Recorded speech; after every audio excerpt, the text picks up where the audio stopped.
Ya, buenos días estudiantes, bienvenidos a una nueva clase del curso de Sanidad Vegetal. Hoy día nos toca ver el tema sobre genética y fuentes de variación que van a tener nuestros fitopatógenos para poder enfrentar y interactuar con el hospedero. En este caso que van a ser las plantas que nosotros cultivamos.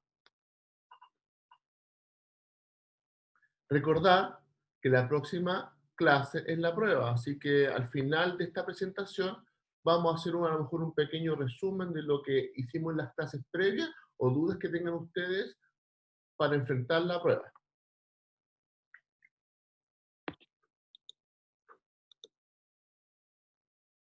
Bueno, también nunca está de más recordar de cómo se produce la enfermedad y esto es algo que se les tiene que quedar grabado en la mente de cada estudiante que por lo menos estudia agronomía, ¿ya?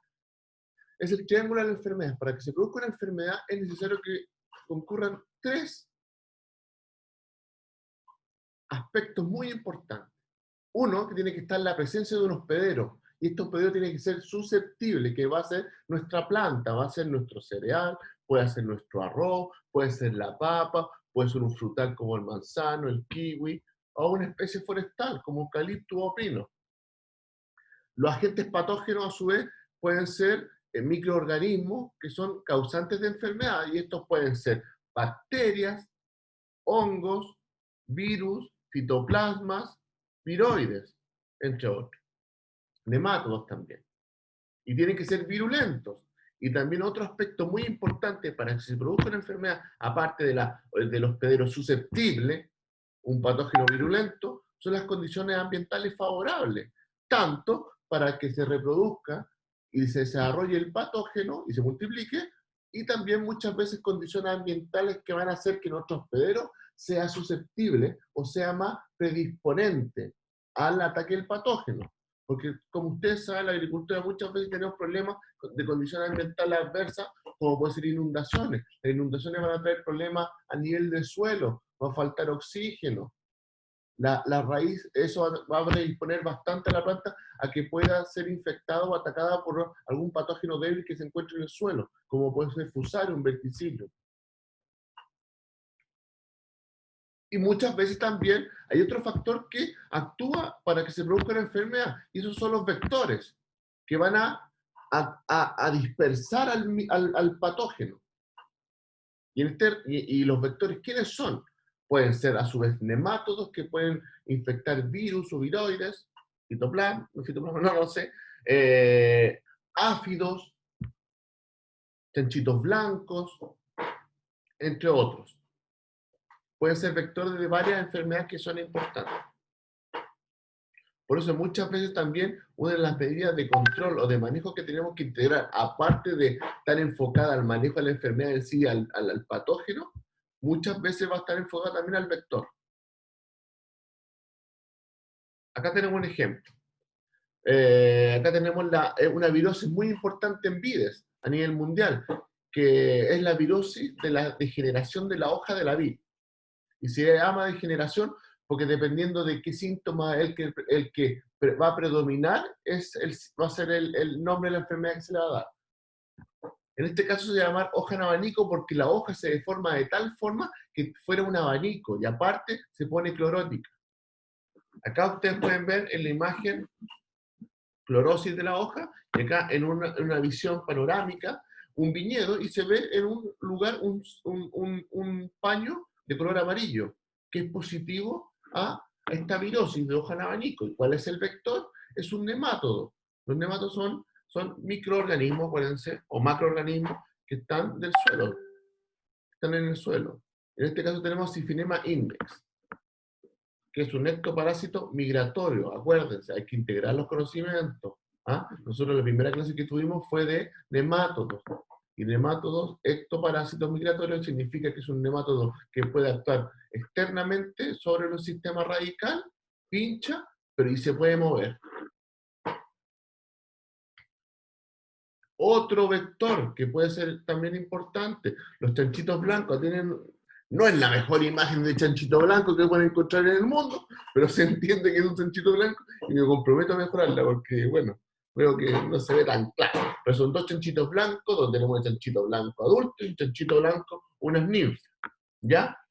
Estos son importantes efectos también de varias virosis, ¿ya? Y dentro de las virosis también tenemos otra muy importante, las vides, y principalmente en las vides destinadas para vino, como es el enrollamiento foliar, o del inglés grapevine leaf roll, ¿ya? Donde el agente causal es este, GBLR, ¿ok? GBLR, ese es el agente causal, que se llama grapevine leaf roll. ¿Ya? El vector es chanchito blanco y las especies vectores dentro del chanchito blanco pueden ser Pseudococcus longispinus y Planococcus ficus, por ejemplo. Pero son muchos chanchitos blancos los cuales pueden ser potenciales o son vectores de varias enfermedades en los cultivos. Y dentro de esto tenemos, en este caso, las virosis que pueden estar presentes en la vid.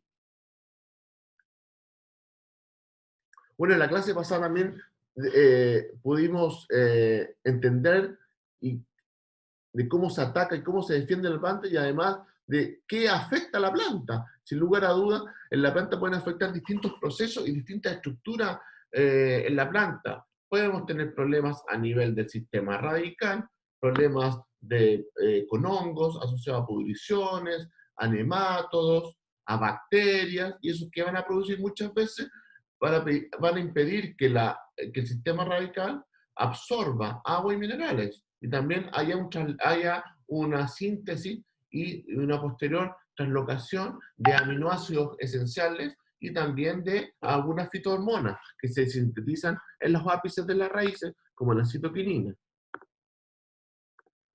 Aparte de poder interrumpir eso, que son esenciales, puede afectar la parte aérea, afectar los brotes, afectar las partes verdes, tiernas, o afectar también las láminas foliares. Muchas veces se le denomina enfermedades foliares aquellas enfermedades que afectan a las hojas o la parte aérea. Tenemos pudriciones de frutos, atizonamiento de flores. Atizonamiento significa que vamos a tener necrosis de la estructura, tenemos necrosis de brotes, de flores, de frutos, marchitamiento porque tenemos daño a nivel vascular internamente, que va a producir marchitamiento, amarillamiento, detención del crecimiento, etc. Sin lugar a dudas, hay una gran cantidad de efectos que pueden producir los agentes causales en las plantas. Y acá a la imagen derecha tenemos un oídio, el oídio del roble, que se llama Erisiphyll alfa-citoide. Y para poder también integrar algunos conocimientos, acordar que el oídio era un microorganismo que es parásito obligado, no se puede aislar. Es un hongo en el cual es muy difícil completar muchas veces los postulados de Koch. Acuérdense que para poder cumplir los postulados de Koch es necesario siempre poder aislar, primero, describir cuáles son los síntomas que ustedes están observando de algo que ustedes creen que es una enfermedad. Segundo, aislar el posible agente causal de esa estructura que esté causando daño o tejido. 3, identificación de ese agente causal. 4, inoculación o las pruebas de patogenicidad, que significa usted, una vez que hayamos identificado, cultivamos el hongo, lo multiplicamos y lo volvemos a inocular para reproducir los síntomas que nosotros observamos inicialmente. Y después el último paso es el reaislamiento, en cual nuevamente yo saco al hongo, por eso se llama reaislamiento, porque ya lo inoculé, ahora lo voy a volver a aislar y se llama reaislamiento. Y una vez que ustedes hayan cumplido eso, van a tener el cumplimiento de los postulados de Koch, que permiten establecer el agente causal de una enfermedad. Y eso se puede hacer principalmente en los agentes causales en cuales se puede aislar, no en los parásitos obligados, como son algunos hongos, como les di, como recordarán los oídios, ¿ah? Y las rollas, por ejemplo, y también virus, viroides y fitoplasmas. De aquí el efecto que quería asociar con el oidio es que obviamente este ataque de oidio, que los oidios atacan todos los tejidos verdes y principalmente las hojas, lo que cuando atacan las hojas es muy similar a lo que hace Venturia. ¿Ah? Acuérdense que Venturia en la cual la sarna del manzano es la principal enfermedad que tienen los manzanos a nivel nacional y también mundial. produce bastante lesión a nivel de las hojas, y lo que hace al afectar la hoja es la fotosíntesis. Acuérdense, ¿qué hacen las hojas? Fotosíntesis, esenciales para la fotosíntesis. De aquí lo que podemos observar es que acá tenemos una planta, que en este caso es un roble, en cual se muestra la tasa fotosintética en una planta sana que es más o menos estable después de 7 días después de una inoculación. En este caso la parte del sano era porque un testigo se había inoculado con agua, versus un testigo en el cual se inoculó con este agente causal, en este caso el oidio, donde se ve una merma en la fotosíntesis. Y por ende, muchas veces se ve en el rendimiento. Por eso es tan esencial controlar muchas veces las enfermedades. Si bien muchas veces no te llegan a matar estructura la planta, sí bajan considerablemente los rendimientos. Y muchas veces nosotros a lo que nos dedicamos es a tener rendimiento. Ay, parece que hay gente. Tienen que avisarme a veces si hay compañeros. Perdón, pero recién me di cuenta de que había una persona afuera, así que ahora te puedes integrar. Ya.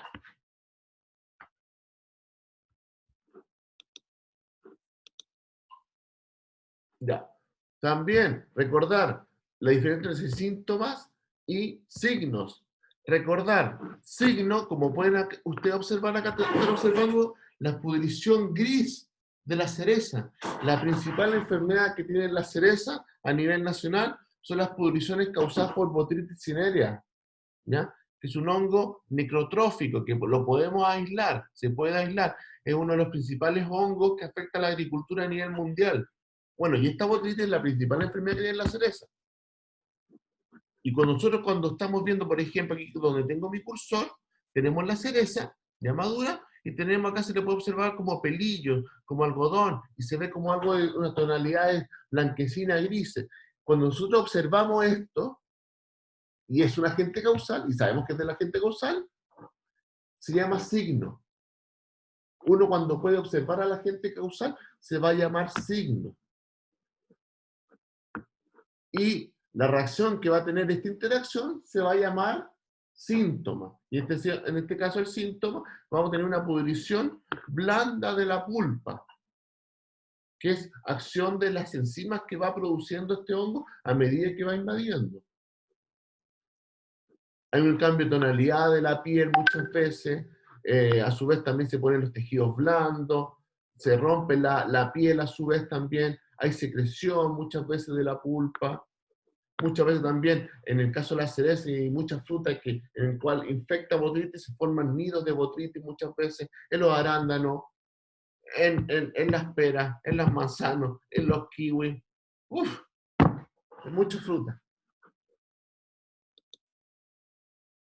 Ya. También les dejo 2 apuntes que son adicionales para si ustedes quieren profundizar un poquito más sobre lo que vamos a ver a continuación sobre la genética y la fuente de variación, que les permita a los hongos. ¿Por qué es importante la genética y la fuente de variación? Es porque les permite adaptarse a distintas condiciones, a distintas condiciones que se van a presentar durante su evolución. Por eso es importante también conocer de cómo van evolucionando genéticamente, y más hoy en día que estamos en boga lamentablemente, y también lo vamos a ver lo que es una epifitia, que es lo mismo que es una pandemia a nivel de humano, y es lo que estamos viviendo con el COVID-19, ¿ya? Está el libro de George Agro, que desde un primer momento he mencionado, que es el libro que tienen que tener ustedes siempre como de apoyo, es un libro general de fitopatología, y no solamente necesario para los cursos de Sanidad Vegetal 1 y Sanidad Vegetal 2, que viene a continuación de este curso, sino también durante la vida profesional como ingeniero agrónomo, ¿ya? También tenemos algo ya más específico, que también lo voy a dejar disponible, que es bien corto, pero está en inglés, pero es de una fácil lectura, pero se lo voy a dejar porque de a poco también tiene que ir practicando el inglés, ¿ok? Se lo voy a dejar disponible por Educandos. Bueno, para mostrar también la variabilidad que tienen principalmente los hongos, que les voy a hablar, a lo que yo me enfoco. Los fitopatógenos incluyen amplia y heterogéneos grupos de organismos que desempeñan diferentes posiciones de gran importancia. Pueden jugar un rol importante en la medicina, en la agricultura, como alimentos o como aditivos alimenticios. Pero también causan problemas, y ahí cuando nosotros ahí actuamos. En el caso de los hongos fitopatógenos. Pero los hongos o microorganismos pueden actuar ayudando a la medicina, agricultura y a la alimentación. Un ejemplo, y lo voy a preguntar en la prueba, ¿ya? Nunca se olviden, esto es cultura general adicionalmente, y para que lo recuerden de microbiología. Alexander Fleming y la penicilina. Él fue el que descubrió la acción de la penicilina como antibiótico. Él es un microbiólogo escocés. Y él lo que trabajaba con Staphylococcus aureus, que es una bacteria. ¿Ya? Él trabajaba con la bacteria, y la historia que según cuentan y que uno ha leído, es que él trabajaba, un microbiólogo que trabajaba con esta bacteria, y él se va de vacaciones y deja sus cultivos, y por alguna razón dejó algunos cultivos a lo mejor a temperatura ambiente de las bacterias, vuelve a lo mejor después de un par de días que fue, pues las bacterias crecen muy rápido, y se dio cuenta que en algunos medios de cultivo donde tenía cultivo de la bacteria no se desarrollaba. Bueno, por lo tanto le llamó la atención. Y lo que estaba creciendo en ese minuto es un hongo que se llama Penicillium notatum. Y ese hongo, que es un penicillium también, un penicillium es un importante hongo también que produce bastantes problemas de pudrición en la fruta. Bueno, Penicillium en este caso notatum, producía una inhibición de la bacteria y era considerable. Bueno, y posteriormente se dieron cuenta que producía un metabolito que en este caso era la penicilina. Por eso se llama penicilina este antibiótico, porque viene de penicilio. ¿Y qué otorgó eso a Alexander Fleming? El premio Nobel en 1945, cuando se terminó la Segunda Guerra Mundial, señores, para que aprendan de a poquito. Vamos. A ver, sigamos. Ya. ¿Qué otros atributos tienen los microorganismos y les da esa su varianza genética, adaptarse a distintas condiciones y tienen distintos atributos? Acá les quiero mostrar los tricodermas. Los tricodermas son una especie fungosa de hongos que se encuentra en diversos ecosistemas, muchas veces asociados a suelos. ¿Y qué hacen estos hongos? Se ha determinado que tienen un rol como biocontrolador de otros hongos. Y de hecho, hoy en día hay productos comerciales que se venden en base a tricoderma, a base también a consorcios microbiológicos, como se llaman hoy en día varios productos, que es una forma en la cual tratan de integrar distintas especies de microorganismos para que sea, en cierto modo, un producto mucho más poderoso, podríamos decirlo. Bueno, tenemos los microorganismos, en este caso tenemos los tricodermas, que son hongos. Hongos del suelo, que hacen un control por antibiosis, que producen algunos antibióticos, por competencia, porque son capaces también de competir. De cada ustedes en esta imagen pueden ver a mano derecha cultivos de tricoderma y cómo impide el crecimiento también de botrytis, por un lado, restringe el crecimiento. Miren, acá en este caso tenemos distintos aislados de tricoderma, todos lo restringen, pero acá podemos ver en este caso que no solamente aparte de restringirlo, sino también lo invade, se lo come. Y hay parasitismo, en cual consiste en que IFA de tricoderma es capaz de penetrar y romper e invadir otras IFAs de otros hongos. Y eso se llama parasitismo. Bueno, un ejemplo de lo que uno puede llegar a lograr con microorganismos, y en este caso en el estudio de los microorganismos, es tener productos biológicos que tengan alguna acción. Y así ha resultado ser un proyecto del profesor Mauricio Lola, ¿ya? Un profesor que hace el curso junto conmigo en este curso. Las clases las hacemos siempre juntos, pero ahora en estos minutos no ha podido porque tiene otros cursos en forma paralela, pero siempre, y él, de hecho, él va a tomar la prueba. Así que tienen que tenerlo presente. El profesor Mauricio Lola, muy dedicado. ¿Y él qué hizo? Él, como producto de investigaciones, él logró determinar esta acción de estos tricodermas. Y se obtuvieron tricodermas y se caracterizaron algunas especies de tricodermas, las cuales posteriormente estudiantes que trabajaban en sus tesis, en cuales desarrollaron el biocontrol de estos hongos, desarrollaron una empresa en forma paralela que se llama Bionativa, que es de la región y son de ex estudiantes. Y hoy en día son muy exitosos como vendiendo como entre la paleta de productos imagino que venden, aparte de los biológicos, tienen a estos tricodermas y otros básicos que causan algún control en las enfermedades. Y algo propio de la región. De ahí les quiero que rescaten.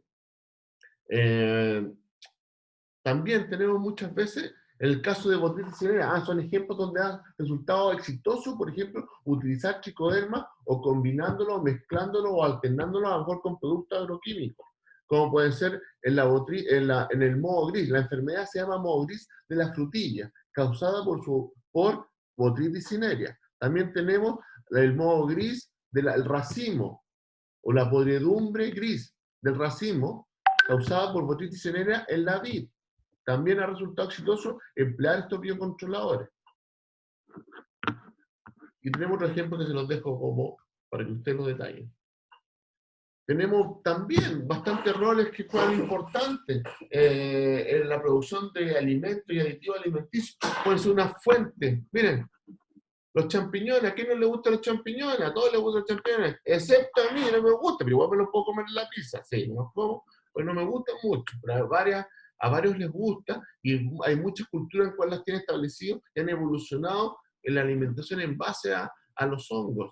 Tenemos la producción del pan, la levadura esencial para que crezca esta masa. Para la producción de queso tenemos varias especies de penicillium. ¿Acordaste de penicillium? Que es donde se descubrió la penicilina, el antibiótico. También tenemos penicillium que son capaces de formar el queso, de producir queso. Y también un rol también importante en bebidas. Alcohólicas, sí, muy ricas a veces, pero con moderación, señores, ¿ya? Y nunca manejar bajo los efectos del alcohol. Hay que evitar problemas. Ya, tenemos la cerveza y también el vino, en cual juegan también un rol muy importante las levaduras y algunas bacterias. Por lo tanto, aquí estamos demostrando que estos microorganismos son capaces de actuar en distintos roles, ¿ya? De importancia para nosotros, no solamente en la alimentación, sino también en la salud. Bueno, esta capacidad que tengan estos microorganismos es porque tiene una fuente de variación. ¿Y cómo hacen esa fuente de variación? ¿Cómo hacen variabilidad genética estos hongos? Tenemos una diversidad, por ejemplo, de los hongos. Podemos tener microorganismos que pueden ser unicelulares, como pueden ser las levaduras, o, o más complejos como los bacillomycetes, o estas setas. Podemos tener la gran variabilidad que puede tener estos tipos de microorganismos que componen los hongos.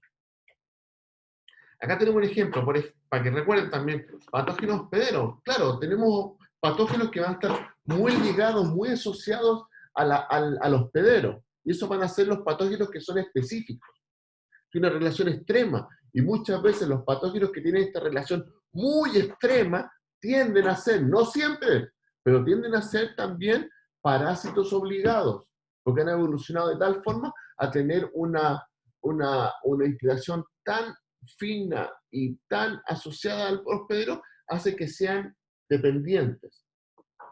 Y en ese caso son parásitos obligados. No pueden vivir si no están en la célula del hospedero, en una célula viva. Y en este caso, como les mencioné anteriormente, tenemos los oidios y las rollas. En el lado derecho tenemos un racimo de vid que presenta un polvillo siempre amarillo, blanquecino, superficial, ¿ah? En los racimos. Es el oidio, es el signo, guardarse, el signo, ¿ya? Enfermedad también, una de las más importantes en la vid. Y a mano izquierda tenemos una hoja de trigo. Obviamente, es esencial, les dije, el impacto que tienen las invasiones o el daño a nivel de las hojas es enorme en la fotosíntesis y en el rendimiento. Y una de las enfermedades más importantes que tiene el cultivo y que afecta el rendimiento del cultivo y del trigo especialmente son las rollas.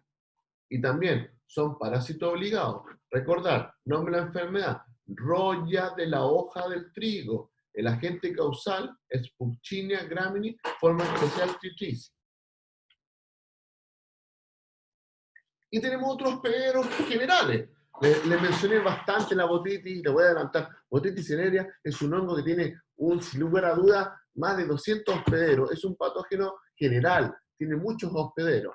Y otro ejemplo, y lo que van a ver ustedes a continuación, son estas dos imágenes. Tenemos la mano superior, tenemos una planta de vid que presenta un brazo muerto, que es su brazo derecho. Tenemos ausencia de rotación, muerte de yemas, muerte de pitones, muerte del cargador y muerte del brazo. Y una muerte parcial de la planta. A su vez, al mano izquierda tenemos, también está afectada. Tenemos, porque lo primero, y siempre trato de enseñar, que ustedes, por lo menos en la fruticultura y también en los cultivos, siempre nosotros con el marco de plantación, la planificación que nosotros hagamos, y después con la estructura que le vamos a dar, nosotros siempre vamos a proporcionar un espacio a las plantas y en ese espacio lo tienen que ocupar para producir un rendimiento. Y las plantas cuando no ocupan ese espacio, a ustedes siempre tiene que llamarles la atención de por qué no ocupa un espacio que está determinado para que cumpla sus funciones. Cuando no ocupa su espacio es porque algo está afectando a esa planta. Lo que quiere decir, no siempre va a ser una enfermedad, pero les tiene que llamar la atención de que algo raro hay y tenemos que observar la planta. Muchas veces ustedes van a ser asesores y el asesor tiene que observar todo, ¿ya? O profesionales en su área, y tenemos que observar si la planta presenta daño, tenemos que ver la parte aérea, vamos a ver algunas características nosotros que vamos a tener de conocimiento, de reconocer, a su vez de identificar plagas, enfermedades, desórdenes nutricionales, efectos de alguna aplicación, cortes de maquinaria, algo vamos a ir de a poco desarrollando la experiencia. Pero es importante siempre hacerse la pregunta y investigar más allá. Y en este caso tenemos una planta que no ocupa su espacio. Y aquí les puedo decir que está afectada por un hongo. En este caso son las botrofaeráceas. Las botrofaeráceas son hongos importantes también en la agricultura y son hongos que causan, entre las cosas que pueden causar, causan muerte de los brazos de los frutales. Y no solamente los frutales, sino también de especies forestales y de especies nativas, también como el maqui y también la araucaria. Y esto produce muerte en la estructura. En los frutales se produce algo muy a menudo, que es la muerte de brazos. En la parte superior tenemos, como les dije, la vid, y la parte inferior tenemos un brazo acá de kiwi, cultivar Hayward, que el cual también tiene una muerte regresiva, que se le dice también a esta enfermedad. Se llama muchas veces, la enfermedad se llama cancrosis, cancrosis de la madera o cancrosis y muerte regresiva de brazos o muerte de brazos también lo pueden encontrar.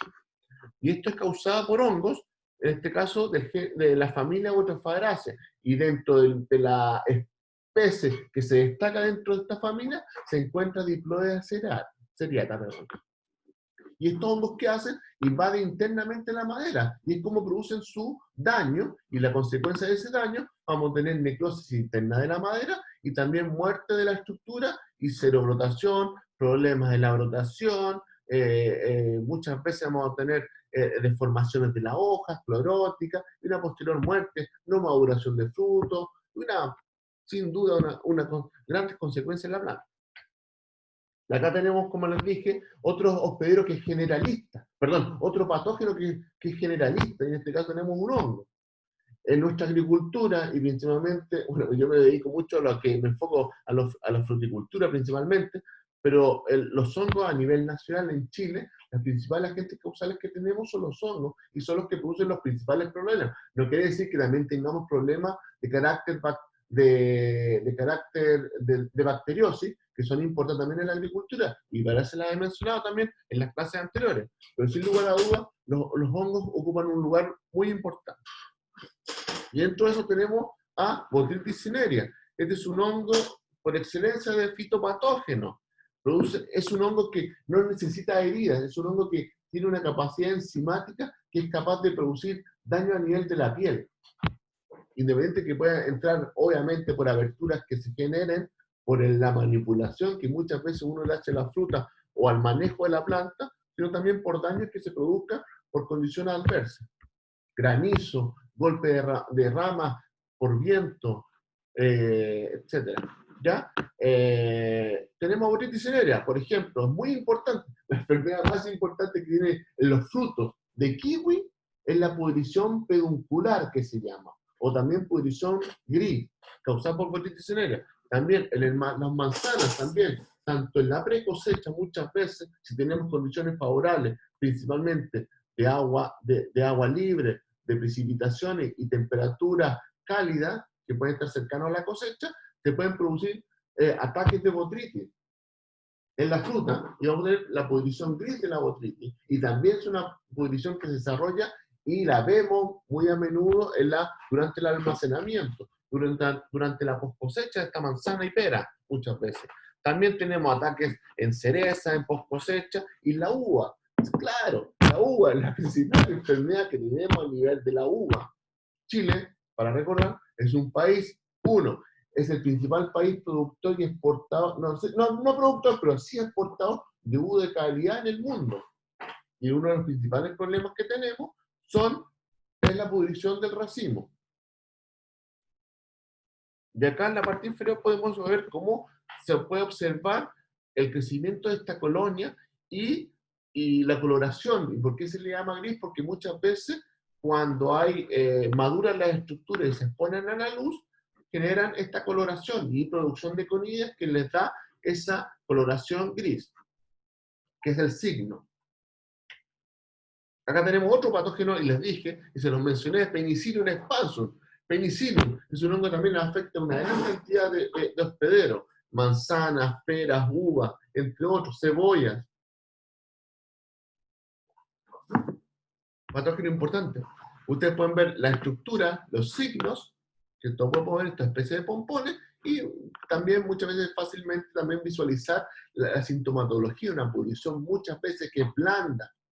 Es una pudrición blanda. Es otro hongo que también sintetiza bastante enzimas que degradan las paredes y degradan la pulpa, que facilitan su invasión y colonización de los hospederos o de los tejidos de los hospederos.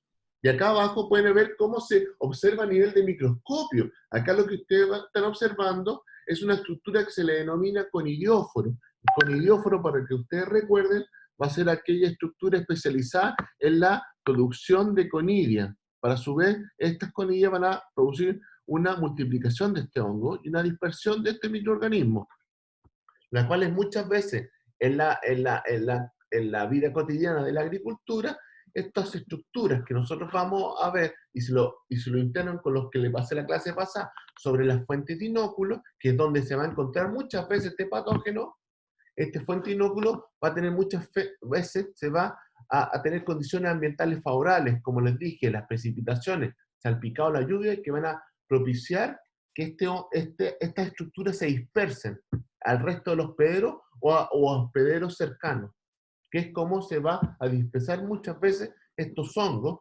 Obviamente también muchas veces se pueden dispersar a su vez también en el caso también de acordarse que hay vectores, insectos, otros organismos que son capaces de dispersarlos, como también muchas veces abejas u otros, o ciempiés que también se han descrito, u otro tipo de insectos que son habituales visitantes de estos hospederos. Ups, no sé qué dice. Fue el final, perdón.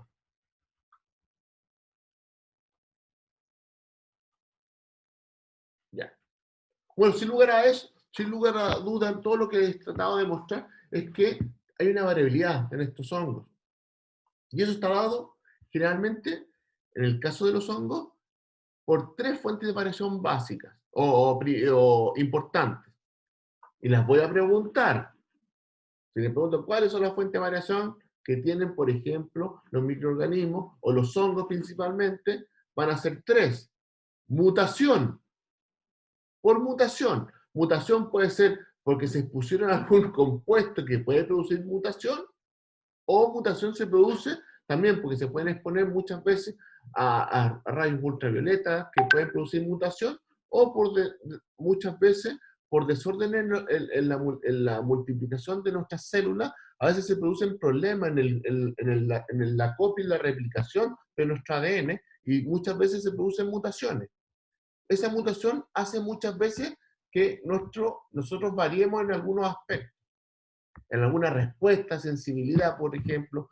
Mucho se ha hablado hoy en día, para que usted también integre, sobre las mutaciones, las variaciones genéticas que ha tenido este virus que causa el COVID-19, porque que ha variado, eso porque obviamente se va asociado a un hospedero, y esos hospederos si va cambiando, él también va cambiando, y la forma de que uno cambie es que vaya cambiando, vaya mutando muchas veces. Las mutaciones muchas veces son inducidas porque por una exigencia que va a tener el microorganismo para poder adaptarse a las condiciones en las cuales se van presentando.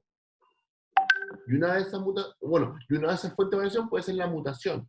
Otro puede ser el flujo de genes, se produce un flujo de genes porque un microorganismo se movió de un lugar a otro y va a interactuar con microorganismos semejantes. Por lo tanto, eran microorganismos que estaban lejanos geográficamente y nunca estuvieron en contacto. Pero al estar en contacto por su movimiento, muchas veces involuntario, si no es el agente humano el que lo dispersa, hace que varíen. Y lo otro es que también el mismo microorganismo puede tener una recombinación, en el sentido de que puede tener una reproducción sexual como asexual. Nosotros, los humanos, ¿cómo tenemos variación? Muchas veces no es la más importante, pero sí tenemos fuente de variación muy importante, la sexual. Ya, bueno, vamos a empezar un poquito con los flujos que recordar nomás, lo importante, más que cómo se opera una y otra, es que tenemos fuente de variación y no se olviden, tenemos la mutación, flujos de genes y recombinación. Y dentro de la mejor de la importante, y les voy a preguntar en la prueba muchas veces, qué significa dentro de la reproducción asexual, hay unas muy importantes en los hongos, que es el intercambio nuclear. Ya, dentro del flujo de genes, es la más simple. Es por la migración de un microorganismo que no se encontraba antes y se encuentra después, posteriormente, se traslada a otra localidad, a otra región, donde se tiene que adaptar, y esa adaptación muchas veces trae consecuencias y va a interactuar un microorganismo semejante y van a haber flujos de genes. Puede haber. Y ha ocurrido con la Phytophthora infesta. Recordar, Phytophthora infesta es una enfermedad, es un patógeno que causó también una pandemia muy importante en el mundo, que causó una muerte enorme de gente en Europa y principalmente en el Reino Unido y en Irlanda.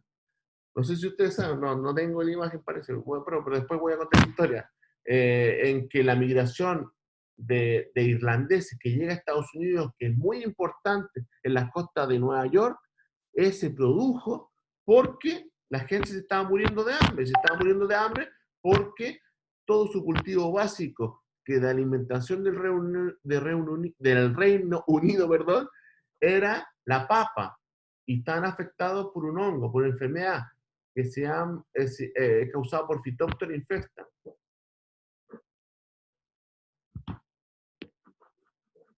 Otro ejemplo también muy similar es la Coccina striforme, que ha producido grandes problemas también, por ejemplo, en Australia, donde también se produjo esta migración.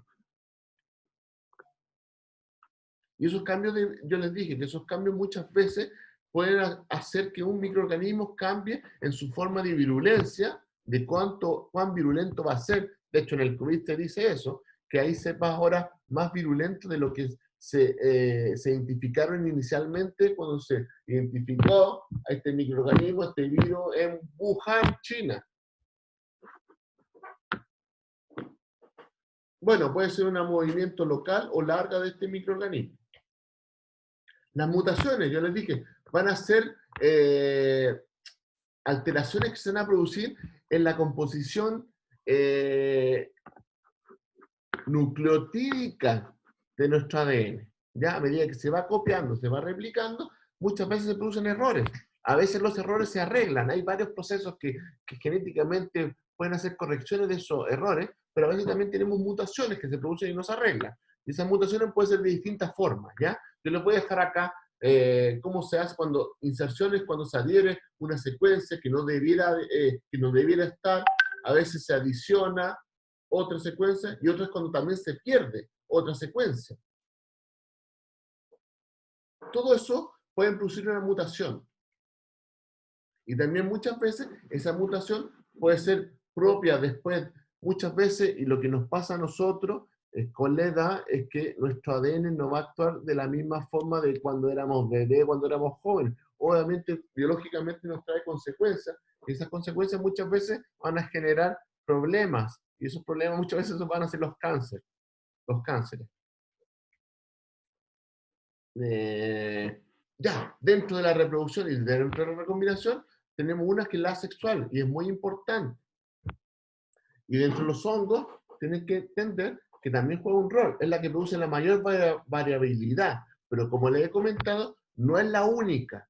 Y muchas veces me ha tocado escuchar a colegas que hablan solamente de que como no hay reproducción sexual, no hay recombinación, por lo tanto no debiera haber variabilidad en la sensibilidad fungicida muchas veces. Se dice eso, pero tienen que tener claro que los hongos, como les he mostrado y les he dicho y les voy a seguir diciendo, tienen otras formas de hacer variación por migración, por exponerse a sustancias ultravioletas, radiación lumínica, a condiciones extremas que hagan muchas veces mutaciones. A su vez también su vida cotidiana hace, con el tiempo, hace que tengamos algunos errores en la recombinación de nuestro ADN, en la copia del ADN, y se producen mutaciones.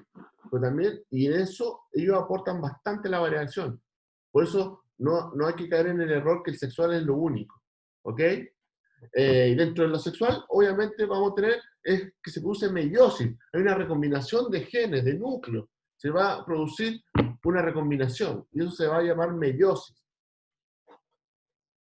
En el caso, acá tenemos 3 ejemplos, y es algo bien simple. Si alguien le pregunta cuál es la reproducción sexual en los hongos, ¿cómo se llama? Meiosis. ¿Y cuál es un ejemplo?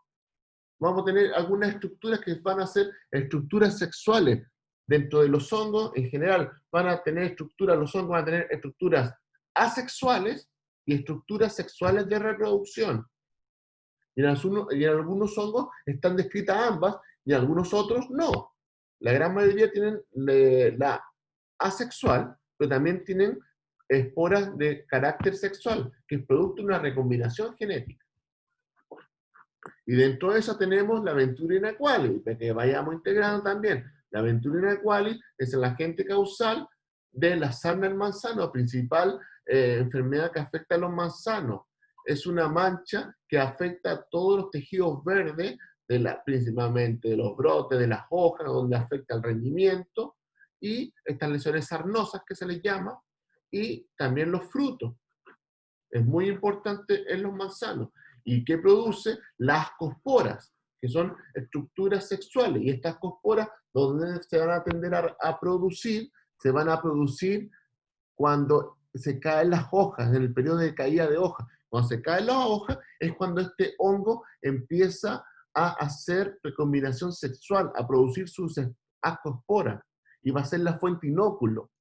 Acordarse de las clases anteriores que dentro del rol que cumple el ciclo de la enfermedad, las fuentes de inóculos van a ser aquellas fuentes donde se encuentra a su vez el patógeno, y van a contribuir a la dispersión de este patógeno en el mismo hospedero, o en plantas vecinas, o en hospederos vecinos. Y son las del foco donde tenemos que controlar para disminuir la enfermedad en el campo. Por eso es importante la fuente inóculo. Y estas hojas que están en el suelo, en la primavera van a liberar las ascosporas. Por eso, una fuente primaria, en el caso de la enfermedad Venturina qualis, van a ser las hojas que van a estar en el suelo. Por eso hay que tratar siempre de no tener las hojas, sincronizar las hojas, botar la caída de hoja, aplicar a lo mejor un fertilizante que las deteriore de forma más rápida, las incorpore y no estén disponibles para que el hongo se mantenga y produzca las ascosporas, o posterior realizar otras aplicaciones que maten a lo mejor las ascosporas. También tenemos otro caso importante, las oosporas, que también van a ser las esporas sexuales de los oomicetes. Los oomicetes, para que ustedes recuerden, son los microorganismos, son los hongos, pero son los hongos inferiores. Son los hongos inferiores los cuales principalmente están asociados, de hecho están especializados muchos de ellos a ambientes a ambientes acuáticos. Son los hongos que son en cierto modo similares a plantas en el sentido de que tienen celulosa.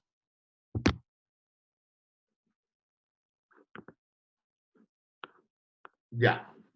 Y dentro de las esporas que producen estos hongos tenemos la oospora, Phytophthora. En este caso, Phytophthora infestan. Las fitópteras son importantes hongos, es un género de hongos, las fitópteras, que producen junto con otro hongo muy similar que se llama Pythium.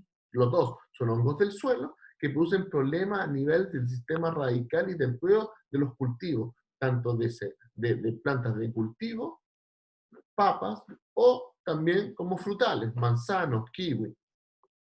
Otras esporas de origen sexual son las bacillosporas, y también tienen que recordar que este hongo, Puccina grami, es causante de la enfermedad, la roya del trigo, de la hoja. Y su espora sexual se llama bacillospora. Pero también tenemos la asexual, produce una menor variabilidad, pero también es importante, y algunos hongos juegan un rol también muy a menudo que se produce, y está muy descrito y estudiado, que es la anastomosis, que es una variabilidad asexual. Se produce una variabilidad, pero no hay un flujo de genes por contacto de dos estructuras distintas. Tenemos, en este caso, la anastomosis, que es la fusión de dos hifas similares. Y en este caso se ha descrito para el caso de Rhizoctonia solani. Rhizoctonia solani es un hongo del suelo que produce bastante problema en plantas ornamentales y de cultivo. Es un hongo del suelo. Produce también, forma parte del complejo que produce la caída de plántulas en muchos cultivos. En plantines se produce un fenómeno que se llama la caída de plántulas, que es cuando una vez que germinan, se puede producir la pudrición de la semilla, o también la pudrición después de la plántula. Y se llama muchas veces caída de plántula, y eso en inglés se llama damping off.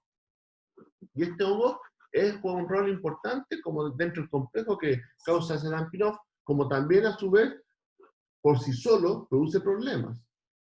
Y lo que hace este hongo, y característica que tiene este hongo, produce una variedad, es muy frecuente tener forma anastomosis, que es capaz de, con otro microorganismo similar a otra Rhizoctonia, a otro aislado, es capaz de unirse por anastomosis, unen sus hifas y son capaces, ahí vamos, a ver, tengo una imagen, ahí está, y son capaces de pasarse información. Y eso se llama anastomosis. Y lo he puesto en esta misma imagen, la he puesto en prueba anterior. Y pregunto, ¿qué es eso?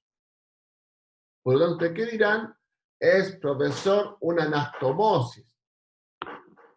Y ejemplo de eso, que no lo producen Rhizoctonia solani y Verticillium, por ejemplo. Acá tenemos un ejemplo de los ataques que puede ser la Rhizoctonia, que es muy importante en los césped. Muchas veces están asociados a este tipo de círculos, lesiones que se parecen a espectros circulares en los pastos. Y eso es causado entre los hongos que lo puede causar, esta Rhizoctonia.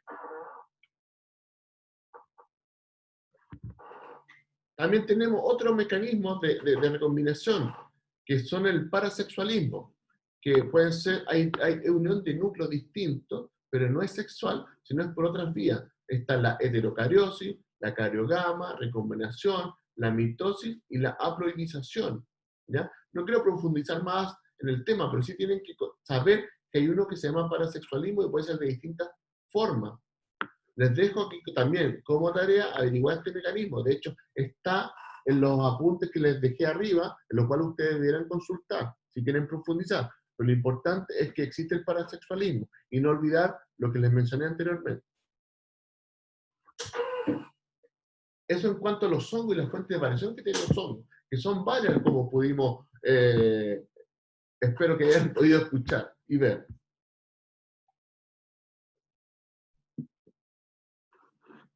Tomamos un descanso estimado de unos 5 minutos para que puedan descansar y después terminamos.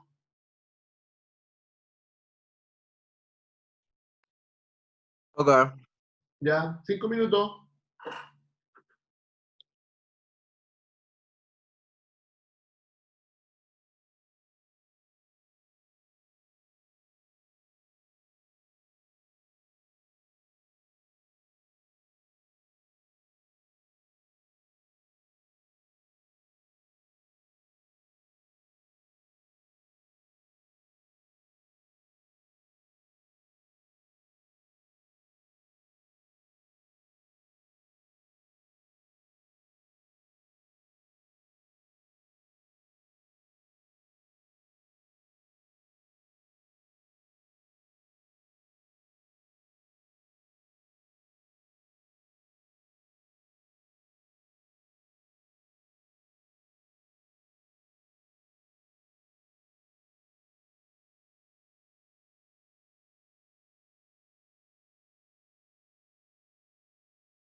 Ya, estimados, vamos a continuar. Espero que se me escuche bien.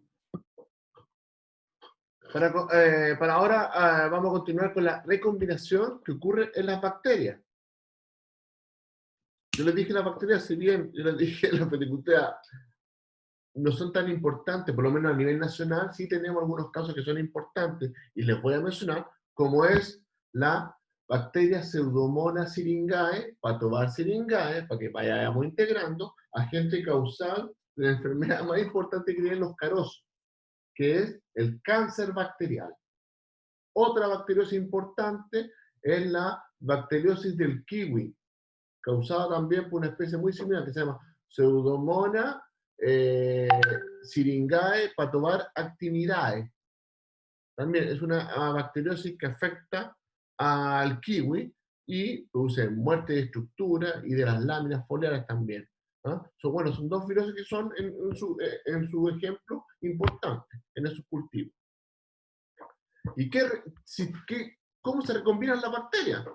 Se recombinan de distintas formas. Tenemos uno en la conjugación, y consiste muy similar a la anastomosis, en cual tenemos dos bacterias en cual se hacen un puente de conexión y hay un flujo de parte de su plásmido, porque recordad que las bacterias son unicelulares y tienen su ADN disuelto, no lo tienen especializado en un núcleo y tampoco tienen organelos especializados como si los tenemos los eucariontes. Bueno, este microorganismo tiene su ADN disuelto en una estructura circular que se llama plásmido. Y es lo que se hacen, se pasan una sección son capaces de trasladarse o de pasarse pedazos del plásmido, y al insertar ese pedazo que no tenían, van a producir una variabilidad. Y eso se llama conjugación, cuando se conectan dos bacterias y hacen un puente. Y aquí hay otra característica de qué tamaño de ADN extracelular puede ser. Y eso se llama conjugación. Acuérdense, el puente de conjugación. Hay una bacteria donante y otra bacteria receptora.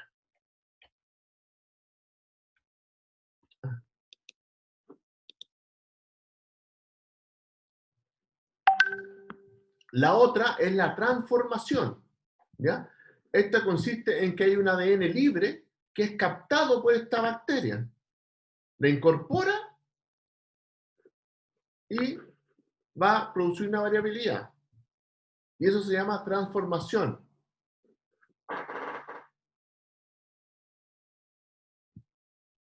Estudios han mostrado que obviamente la conjugación es mucho más frecuente que la transformación, que encontrar ADN, porque muchas veces el ADN, si bien se puede mantener por un tiempo, se degrada.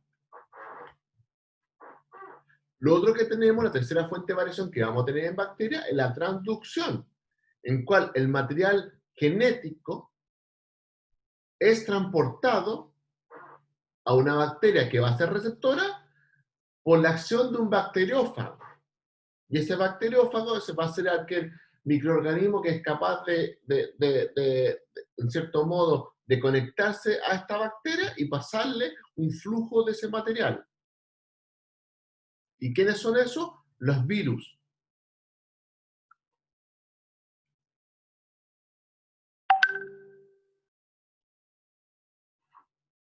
Ya. Muchas veces dentro de un patógeno, esta variabilidad hace que, como les dije, va a hacer que unos sean especializados para un hospedero, otros a su vez pueden tener un rango de hospederos mucho más amplio, ¿ah? Pero a su vez también hay tanta relación que a veces hay hongos que se especializan hasta en cultivares. Por eso muchas veces la agricultura y el mejoramiento genético que se le hace principalmente a los cultivos, van apareciendo cultivares que son resistentes a enfermedades o son tolerantes a ciertas condiciones. Principalmente lo que es el cultivo del cereal y el maíz. Muchas veces el objetivo, dentro de los objetivos principales que va a tener el mejoramiento genético de los cereales, aparte del rendimiento, un rol muy importante es que sean tolerantes o menos susceptibles a enfermedades que afectan el rendimiento, como son las rollas, que son muy importantes. En las rollas hay un programa genético constante en el cual se va generando nuevas cultivares que sean resistentes a rollas. Y esas, muchas veces esas categorías, de acuerdo al microorganismo, se le denomina de cierta forma. Y en los hongos se le llaman formas especiales. Son individuos que afectan a un hospedero en particular. Eso significa, son términos que no son taxonómicos, pero significan una relación muy estrecha, a lo mejor con un hospedero o con un cultivar dentro de un hospedero. En el caso de los hongos, se van a llamar formas especiales o razas. Y en el caso de las bacterias, se va a hablar de patovar, individuos que afectan a un hospedero, en particular las bacterias. Patovar es un concepto dentro de la variación que va a estar asociado, recordar, a un hospedero y forma especial de los hongos. También en los hongos también se les podemos encontrar como razas, y también razas se les llama muchas veces también a los nemátodos.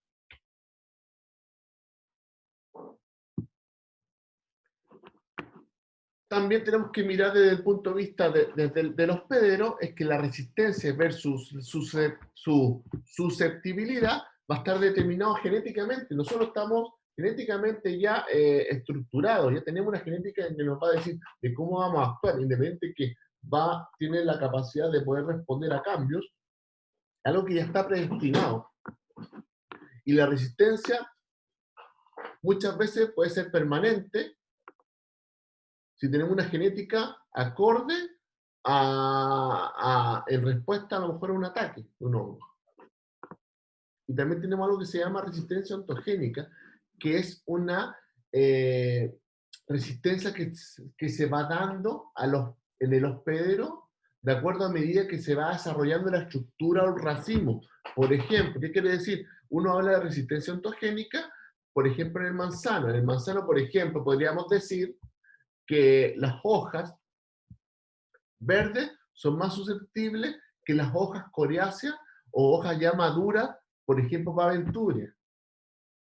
Otro ejemplo, que las hojas, por ejemplo, el racimo, como estamos viendo acá, el racimo de uva, perdón, el racimo de uva tiene una resistencia ontogénica en que muestra en que una uva, por ejemplo, en el caso de la botrytis, presenta una resistencia, una menor susceptibilidad cuando la uva está en un estado inicial de su madurez. Tiene ácidos grasos altos, ¿ya? Azúcares bajos.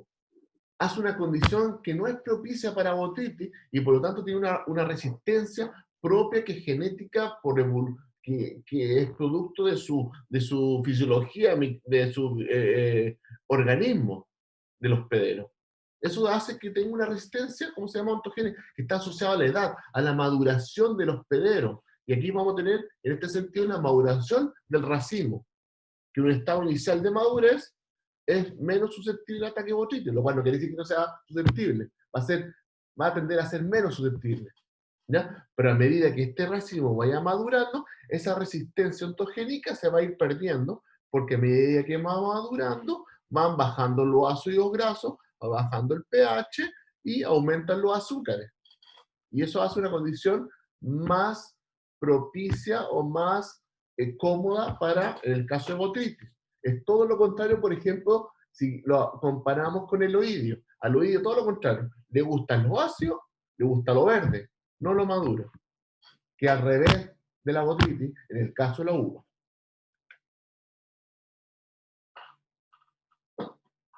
Esto va a ir más o menos rápido, porque es algo que también se los mencioné previamente, y tenemos que tener claro que la resistencia es algo que es genético, viene de nuestra genética, viene de la genética de los hospederos, y muchas veces esa genética hace que por su evolución con el microorganismo o también por interferencia antrópica. Hay cruzamientos que se producen en la naturaleza y ese cruzamiento hace que el hospedero, si bien se está dando cuenta que está siendo afectado, y cuál es el objetivo, ¿cuál es el objetivo de todo vegetal? ¿Saben cuál es el objetivo de todo vegetal? Todo vegetal es generar una progenie, por eso generan semillas, se dispersan, es para mantener su vida, su especie. Ese es es el objetivo de toda especie vegetal, ¿ya? Y en ese sentido, se produce una variabilidad.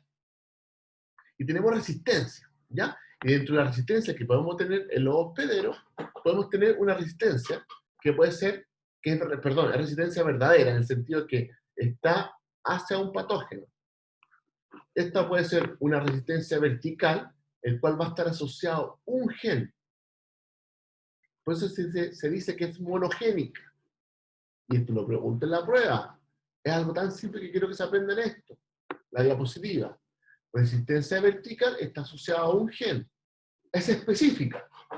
¿Ya? Es específica para, a lo mejor, para un patobar en el caso de una bacteria. Es específica para, en el caso de una forma especial o raza de un hongo. Y es de corto tiempo. Generalmente son de corto tiempo y por eso les dije, es algo muy común, esta resistencia vertical ocurre en los cereales.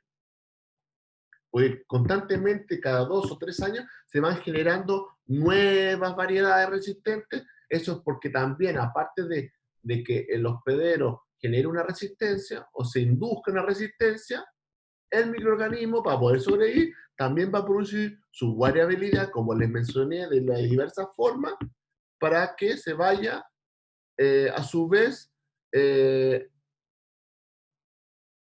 evolucionando para poder seguir siendo un microorganismo que causa enfermedad en ese hospedero que va evolucionando.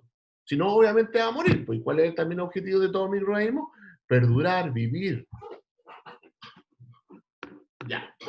Y la resistencia horizontal, por lo contrario, a la resistencia vertical, por último, apenas en lo contrario, vertical está asociado a un gen. Y acá lo que tenemos, miren, perdón, antes se voy a terminar mejor resistencia horizontal.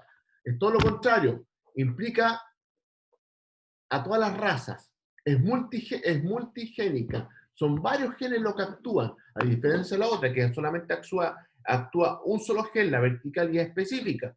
Estas actúan varios genes y pueden ser una resistencia a varias razas o a varios patobares. No es específica.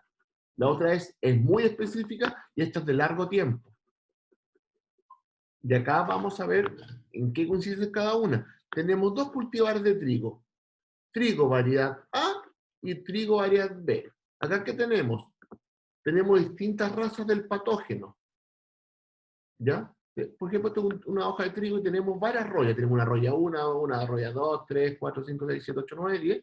Y aquí lo que está mostrando es que aquí muestra susceptibilidad y resistencia. Aquí lo que está mostrando que esta variedad A es altamente resistente a la raza 2, a la raza 6, a la raza 8 y a la raza 9. ¿Ya? Es altamente resistente a algunas variedades nomás. Y tiene una resistencia horizontal. Acordad que la resistencia horizontal es más amplia, es multigénica y es general. Y aquí lo que está mostrando que presenta, en este caso, tienen que considerar eso, en el sentido de que hoy en día hay disponibilidad ya cultivos, cultivares, principalmente a los cultivos, me refiero a arroz, trigo, maíz, en el sentido que tiene una condición ya de adaptación muy avanzada en ciertas condiciones adversas de salinidad, de estrés hídrico y también de enfermedades. Por lo tanto, usted tiene que optar en esas condiciones si están en una condición... Profe, no está compartiendo pantalla. ¿Perdón? No está compartiendo pantalla y el audio se escucha mal hace harto rato. Sí, profe, de hecho yo pensé que era mi internet, pero es usted. Desde que, ¿cómo hace? Hace como 20 ¿No lo minutos. estoy compartiendo?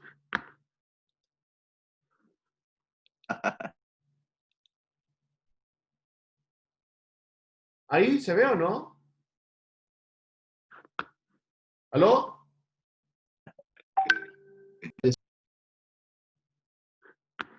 A ver. No sé. Ahí no estoy compartiendo. A ver ahora.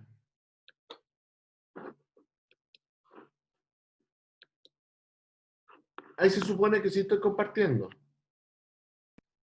Sí, profe, Y ahora sí. es otra cosa que hace harto rato que no se está entendiendo lo que dice, porque el audio está muy cortado.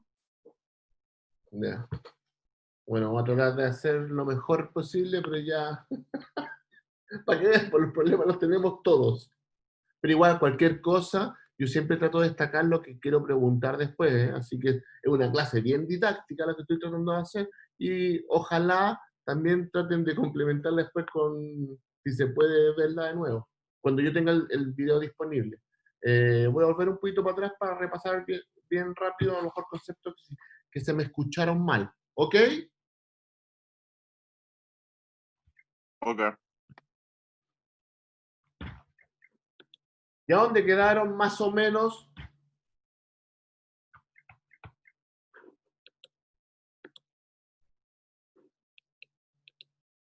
Ay, ¿por qué? Yo quedé cuando empezó a haber resistencia versus susceptibilidad.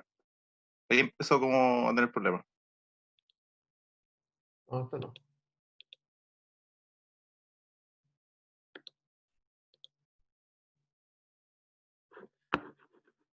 ¿Pero se entendió esto de la resistencia vertical y horizontal? No, profe. No, ya, bueno, aquí les voy a explicar de nuevo, ya.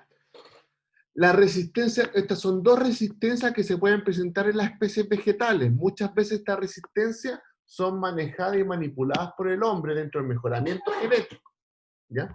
Vamos a tener dos tipos de resistencias verdaderas, que son la resistencia vertical, la cual está asociada a un gen, que por eso se le denomina monogénica, es específica porque es específica a lo mejor alguna raza o algún cultivar. Perdón, alguna raza o forma especial de hongo o algún patobar si es una bacteria. También esta resistencia es de corto tiempo, es un par de años nomás. En cambio, la resistencia horizontal implica ser resistente a varias razas o a todas las razas del patógeno. Esa es la ventaja. Lo otro es que son varios genes. No es específica y es de varios años. De acá vamos a ver, por ejemplo, cómo interactúan estos dos tipos de resistencia en dos variedades de trigo. Tenemos a la mano izquierda la variedad de trigo A. ¿Y qué muestra esta variedad de trigo? Muestra una resistencia horizontal, como lo muestra, a todas las razas del patógeno que se han descrito. Pero esta resistencia es muy baja, de hecho es susceptible. Pero, ¿qué está mostrando? Que es resistente a algunas razas, altamente resistente. O sea, como dice la palabra, es resistente a la raza 2, a la raza 6, a las razas 8 y a la raza 9. En este caso, ¿qué les permitiría en la práctica? Muchas veces el número o la raza que va a estar asociado, a lo mejor está asociado a alguna zona geográfica. ¿Ok? Por lo tanto, si en su zona está la raza, por ejemplo, 7 predominante, yo voy a buscar el cultivar, en este caso, que sea resistente a esa raza 7 para cultivarla. ¿Ok?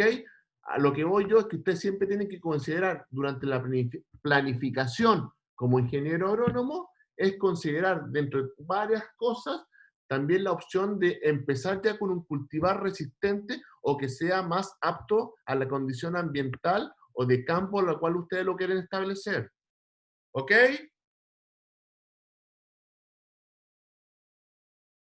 Profe, disculpe, pero creo que el audio está malo de nuevo y se están perdiendo muchos términos que está diciendo.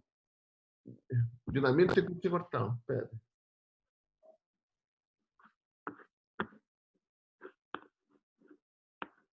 Y ya no... ¿Qué más puedo hacer yo? No sé qué opinan los chiquillos, yo creo que, o sea, creo que el audio, no sé, o sea, no sé si el internet subió el mío, la verdad. No, no sé. Sí, igual he tenido problemas para escucharlo, profe, hace rato. ¿Cómo? También, profe, hace rato que le escucho cortado. También he tenido problemas para escucharlo, profe. Ya, bueno, yo qué le puedo decir a usted, yo lo escucho cortado también. Sí, puede ser. Bueno, voy a tratar de hablar lo más claro posible y lento y nada, porque vamos a hacer. Espérense, ya me perdí ya. A ver, espérense. ¿Aló? ¿Ahí se me escucha o no?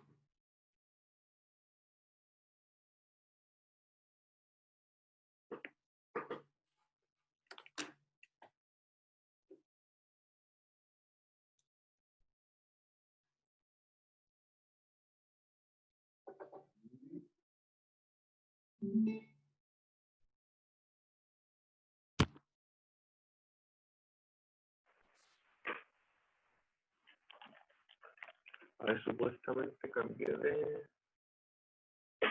¿Aló? ¿Se me escucha ahí o no? Muy mal, profe. La verdad es que los Horrible, como parlantes al principio. JBL tienen mal al micrófono. Ay, ay, ay, voy a cortar este micrófono. No, espérense. Yo tengo el mismo y por eso se escucha así. ¿Aló? ¿Y ahí? Ahora sí. Ahí sí mejor. ¿Se escucha cortado o mal o lejano? No sé, ahora se escucha bien, pero por rato como que se corta. Como que pierde Sí, pero señal, es no por sé. señal de internet, sí, profe, yo creo. Bueno, pucha, sorry. No tengo el poder de tener una compañía de... Ay, ¿qué estoy haciendo? Espérense. No. Espérense, espérense. Ya. Espérense que se me perdió mi presentación ahora. Como estoy con varias pantallas.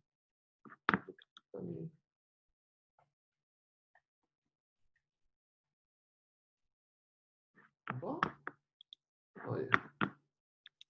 Espérense un minutito, paciencia. Lo estoy arreglando. Ah, ¿qué está haciendo esto? Ah, que estoy compartiendo. No, no compartí todavía.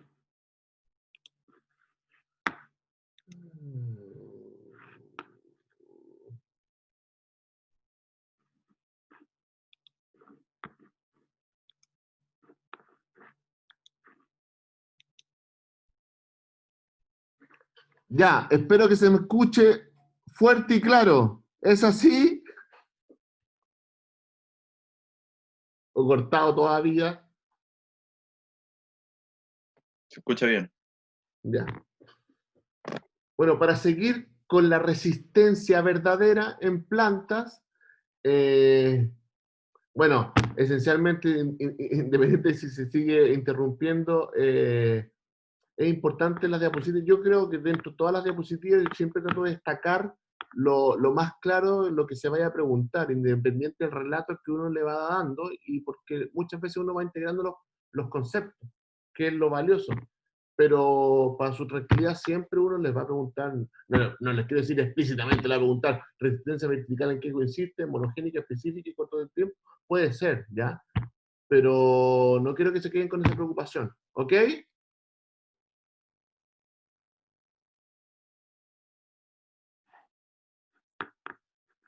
Ya, señores, vamos a seguir. Bueno, hay una resistencia verdadera en las plantas. Esta puede ser de tipo vertical, que está asociada a un gen, es específica a una raza del hongo o a un patobar de la bacteria y es de corto tiempo. Por lo contrario, la resistencia horizontal es aquella que está involucrado varios genes, por eso se le denomina poligénica, es no específica, porque actúa sobre todas las razas del hongo o todos los patobares de la bacteria y es de largo tiempo. Abajo tenemos dos variedades de trigo, variedad de trigo A y variedad de trigo B. ¿Y qué diferencia muestra estas dos variedades? Uno muestra que la variedad de trigo A presenta una resistencia horizontal menor. ¿Qué quiere decir esto? Quiere decir que presenta una menor resistencia, de hecho muestra una susceptibilidad a la mayoría ¿cómo se llama esta? De la raza, pero presenta una resistencia horizontal a la raza 2, 6, 8 y 9. Y por lo contrario, la variedad de trigo B presenta una mayor resistencia o una menor susceptibilidad a todas las razas. Y presenta también una resistencia horizontal a la raza 1, 5 y a las otras que está mostrando. ¿Ya? Lo importante y que quiero que entiendan es que usted tiene que tomar la opción si en el lugar que ustedes van a cultivar se presenta, por ejemplo, si se presenta la raza 8 o la raza 9 del patógeno, ¿qué cultivar van a tomar? El B, que tiene una resistencia o una susceptibilidad, o vamos a tomar la variedad A, que es resistente. La variedad A, si se presenta como opción, ¿ya? Lo importante es que tenemos dos formas de resistencia, una vertical y una horizontal. ¿Se escuchó algo?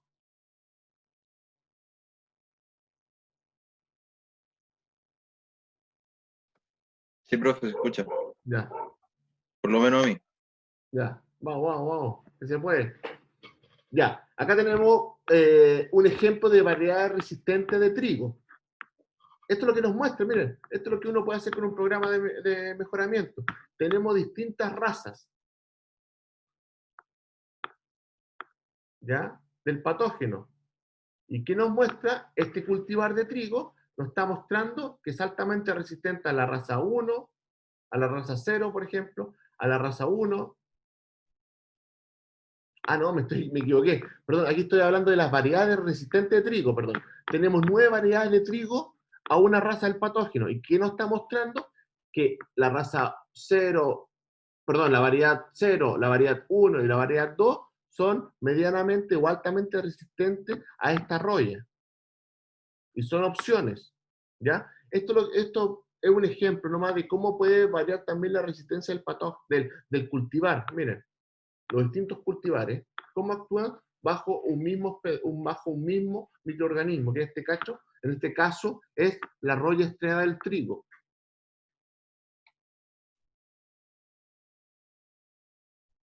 Aquí básicamente lo que quiero mostrar es que, perdón, es que estoy esperando. Se salió. No alcancé. Bueno, sorry. Lo que pasa es que cuando uno proyecta y comparte, se ve reducido el formato del Zoom. Y yo no veo, a ver si no lo estoy mirando, no veo a las personas que están esperando. Así que mis disculpas. Ya. Acá lo que está mostrando esta imagen, vemos, bueno, no sé si se ve claramente, pero créanme, se ve un manchón amarillo. Y este manchón amarillo es porque las plantas están afectadas, y en este caso están afectadas por un nemátodo. Y es una soya. Muestra un manchón de soya que está afectada por un nemátodo.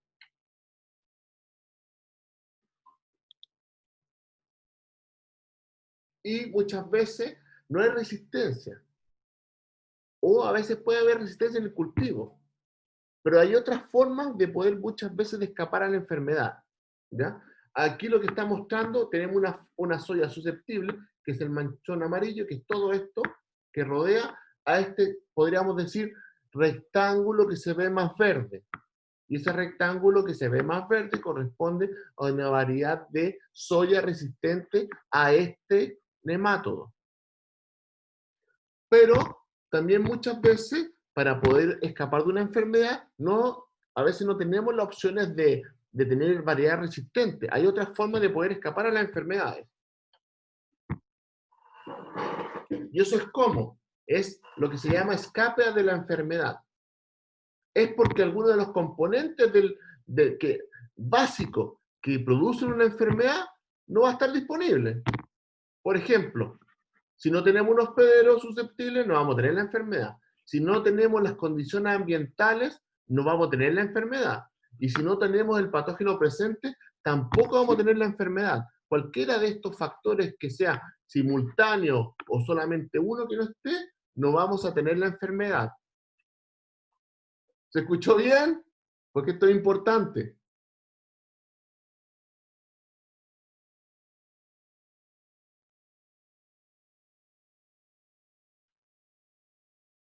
Vamos a asumir que sí. Ya. Ahora vamos a ver, solamente para terminar ya, estamos terminando, lo que es una epidemia y va a estar muy relacionado a lo que estamos viviendo lamentablemente hoy en día, que es el COVID. Así que esto va a ser muy fácil para ustedes y espero que también, no sé si es entretenido, pero sí es algo que no, es algo que nos exponemos en la vida, durante la vida. Es algo muy común en las plantas. Históricamente, las epidemias de las plantas han ocurrido y han tenido consecuencias enormes en la vida humana, porque son nuestro alimento. Y más en los tiempos previos, en cual no teníamos la tecnología ni los avances que tenemos hoy en día de producir y mantener los alimentos. Bueno, para darse una enfermedad, ya les dije, tienen que estar estos tres factores, unos poderes susceptibles, patógenos, condiciones ambientales y a veces el vector. La epidemia a nivel de plantas se va a llamar, y como les adelanté, epifitia. Es lo mismo que epidemia, pero el término técnico, cuando uno habla de epidemia en plantas, se llama epifitia. Y si yo les pregunto en la prueba, ¿cómo se denomina la epidemia en plantas? Epifitia. ¿En qué consiste esto? Es el desarrollo extensivo de una enfermedad en una determinada población de plantas y en un determinado lugar determinado, en un lugar geográfico determinado. Pandemia va a ser aquella cuando esa extensión ocurre en más de una zona geográfica. Puede ser en un continente o en muchos países o en varios continentes. Y esto es lo que estamos viviendo hoy día con el COVID. Por eso se llama pandemia, porque es una epidemia que afecta a más de una zona geográfica. Está extendida por varias zonas geográficas, que son varios países o continentes. Y cuando tiene esa condición, la epidemia, se va a llamar pandemia.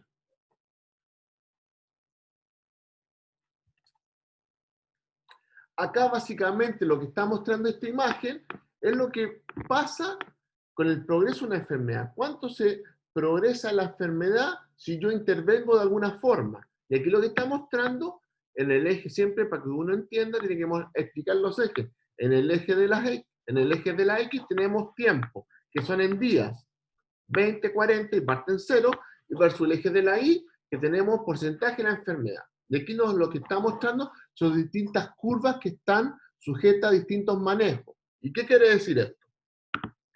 Por ejemplo, en la curva A, que es muy antes en tiempo, está mostrando que la enfermedad se produce muy rápido. Y se produce muy rápido y llega a niveles de un 100% en muy poco tiempo. ¿Y por qué se produce en muy poco tiempo? Porque está sujeto a ningún tipo de manejo de protección para prevenir la enfermedad, principalmente a lo que es, como les he tratado de inculcar, que es el manejo de la fuente inócula. En cambio, tenemos una situación B, en cual si hay una reducción del inóculo primario, ahí se redujo un poco el inóculo, con algún manejo. Y eso está mostrando que la enfermedad la podemos retrasar, pero aún así puede llegar a números, a una incidencia importante. C, tenemos que tener una reducción de la tasa de infección por alguna condición. Y también por un manejo y también por condición ambiental, y creo que nos está mostrando, también lo retrasamos, pero también llega a un alto nivel. Pero en cambio, cuando hacemos un manejo que va a estar enfocado a lo que es, uno, la tasa de afectar a la fuente de inóculo, y dos, hacer una aplicación sobre la protección que va a retrasar la tasa de infección, esos dos combinaciones, que es la realidad, siempre tenemos que hacer una combinación del manejo, usando un manejo práctico, agronómico, del manejo de las fuentes de inóculo, y también las aplicaciones de productos. Eso es lo que nos va a llevar siempre a tener en la forma más exitosa el control de una enfermedad. Obviamente que van a haber factores de los hospederos en cuanto a su uniformidad. Obviamente hay mayor probabilidad de generar nuevas razas de patógenos cuando hay una genética uniforme. Tipo de cultivo, si son anuales o leñosos, son factores que van a afectar la enfermedad a los patógenos. La edad de los hospederos, ya les dije, no da lo mismo si una plántula o hay hospederos que son susceptibles cuando son plántulas, pero para cuando son planta adulta no, o viceversa. También van a haber factores muchas veces que van a estar no solamente asociados al hospedero, sino también al patógeno, a nivel de virulencia, etcétera. Y todo eso va a estar dado por las fuentes de variación que van a tener. Lo mismo, la cantidad de inóculo también va a estar asociado a la evolución que ha tenido este hospedero. ¿A qué tipo de hospedero? Perdón, a este tipo de patógeno. Por ejemplo, no da lo mismo la cantidad de inóculo que produce Botrytis cinerea y Venturi versus otros hongos, como puede ser Fusarium, por ejemplo. Que Botrytis produce una gran cantidad de conidia y capaz de producirse en una gran cantidad de fuentes de inóculos en distintos hospederos, en distintas condiciones, en hojas, de residuos, en frutos momificados, etc. Y la cantidad de inóculo también va a estar relacionado con qué tipo de estructura reproductiva va a tener el hongo o el patógeno. En este caso podemos observar algunas pelotitas, y estas pelotitas corresponden a estructuras reproductivas sexuales, en este caso, del hongo Neonectra editissima, que es el agente causal del cancro europeo del manzano. Acá básicamente lo que estoy mostrando es que tenemos una enfermedad que se llama el cáncer bacterial, la enfermedad más importante que afecta a los cerezos a nivel nacional y es causada por la bacteria Pseudomonas syringae pathobar syringae. Y esta es una bacteria que necesita de agua libre para desarrollar su infección, es fundamental. Por eso, cuando uno se va más hacia el sur, vamos a tender a atender mayores probabilidades de ataques de Pseudomonas porque le gusta el agua libre, le gustan las precipitaciones. De aquí básicamente lo que está mostrando es que a medida que aumenta la exposición de agua libre, aumenta la infección. Y también a medida que aumenta esta agua libre junto con temperatura, aumenta la infección.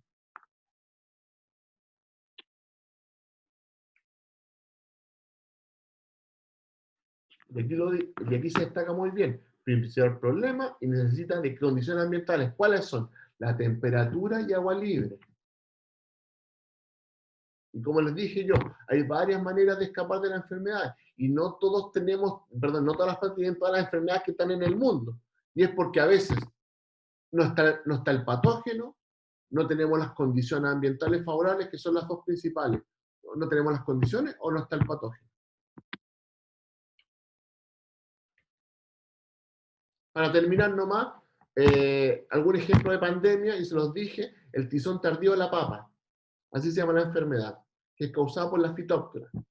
Esto es una enfermedad que se produjo entre los 1845 y 1847, que produjo la muerte de gran cantidad de personas a nivel de Europa y principalmente de Irlanda, y que produjo una migración sobre 2 millones de personas a Estados Unidos, porque se estaban muriendo de hambre. ¿Y todo por qué? Porque llegó un hongo que se llama Phytophthora infestans a cultivarse en esas zonas que era importante y empezó a matar todas las papas, todo el cultivo. Y la gente no tenía con qué alimentarse y se moría de hambre.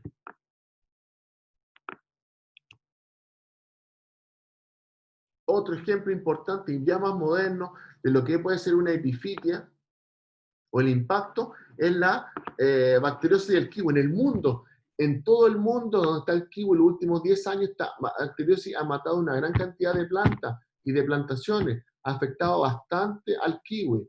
Y esta es una bacteria que se llama Pseudomonas syringae pathobar actinidae y produce la muerte del kiwi, de la estructura, de los brazos, de las hojas. ¿Y cómo son? Principalmente los signos son los síntomas son estos: lesiones necróticas acompañadas de un halo clorótico, que en el kiwi son síntomas, en este caso, de la bacteriosis. Si bien está presente acá en Chile, no ha producido los daños que ha producido, por ejemplo, en Italia.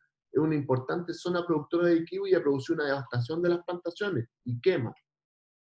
Bueno, aquí está cómo se ha ido diseminando esta epifitia o pandemia a nivel de plantas de kiwi asociada a la bacteriosis. ¿Y cuánto se ha demorado con los años? Hay una descripción de cómo se fue moviendo en los distintos, y reportes que se han producido en los distintos años con color rojo. Europa, Nueva Zelanda, Australia, Sudáfrica. Y lo que produce son necrosis de las estructuras principalmente. Aquí puede afectar a las flores, a la inflorescencia, a los brotes, produce una necrosis de los brotes, se produce como caída de los brotes. Cuando ustedes pueden ver este tipo de afloraciones dentro de todo como exudaciones, junto con cancros, vamos a llamar cancros cuando tenemos algún tipo de daño en la madera, en la estructura externa, y acompañado de estos cancros hay estas sustancias, y estas sustancias corresponden al signo, porque corresponden a millones y millones de bacterias. Por lo tanto, si nosotros lo miramos desde el punto de vista, esto es una fuente inóculo. La rama o el brazo que está enfermo a nivel de campo, que está en la planta, es una fuente inóculo. Y si esta rama nosotros la dejamos enferma y está igual de enferma, en el suelo va a ser una fuente inóculo. Por lo tanto, si les digo qué hay que hacer para bajar en la fuente inóculo o para disminuir el impacto de la enfermedad, no hay que tener esa estructura. Y eso va a significar remover esa estructura enferma desde la planta, como también el retiro de esta estructura afectada en el suelo. Y cada enfermedad tiene su ciclo. Por eso es importante estudiar y hallarse los libros donde uno puede ver básicamente, fácilmente cuáles son las fuentes de inóculos y controlar la enfermedad. También produce muerte en la madera y marchitez de la planta en forma completa. Aquí hay otro ejemplo que después no es necesario repasar. Bueno, señores, eso ha sido la clase de hoy. Sé que tuvimos dificultades en el audio. Nada, las disculpas pertinentes y nada, pues tratar de hacer lo mejor posible la próxima, y siempre va a estar disponible el video y cualquier cosa, consulta, voy a estar yo siempre disponible si me mandan un correo. Lo importante es que la próxima semana en la prueba lean y vean y háganme caso, vean las clases, vean las diapositivas, ¿ya? Básicamente creo que las preguntas van a salir de las diapositivas, así que tiene que haber un mínimo de esfuerzo de leer las diapositivas, por favor, ¿ya? Nada, cualquier cosa, concepto, vamos a tratar siempre de reforzarlo, independiente de las personas que estén o no en paro. Muchas veces conceptos por el apuro se van a dejar, los vamos a reforzar en lo que sigue, ¿ya? Pero no tengan ese miedo de que a ustedes se les va a pasar menos materia. Eso, señores. ¿Alguna duda, consulta? Estimados. Nada, profe. Ya. Ya, con eso damos término y yo voy a, bueno, la clase ya... Haga fácil la prueba nomás. Sí. Vamos, como les dije, hágame caso, señor, y se va a sacar un 7, se lo prometo. Si usted se ve bien las diapositivas, señor, se aprende todas las clases de diapositivas, ¿ah? Nadie le va a preguntar, dígame los 40 nemátodos y los nombres científicos no. Pero sí, a lo mejor aprenderte qué es lo que eran los ectoparásitos, cuáles son migratorios, y un ejemplo de eso. Después viene lo que le pasé, los postulados de Koch, aprenderse los postulados de Koch, aprenderse, yo les puse una diferencia en qué consiste la resistencia sistémica, la resistencia sistémica versus la resistencia localizada, más lo de la clase de hoy día, y con eso deberían tener, para tener un 7, ¿ah? Independiente de los conceptos que les voy hablando, que también creo que son importantes, en el sentido que los va a hacer tratar de ser un mejor profesional. Eso es lo que espera uno con el relato, pero indudablemente también debieran responder con las diapositivas en la prueba, y para eso lo voy a preparar, ¿ok?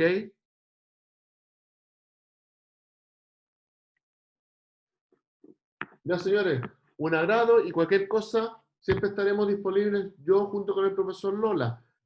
Mándenos correos y vamos a estar atentos, ¿ok? Suerte, y la próxima se les va a mandar cuáles van a ser los detalles de la prueba y cómo va a ser, ¿ok? Todo con tiempo. Cuídense. Chao. Vale, profe. Chao, chao.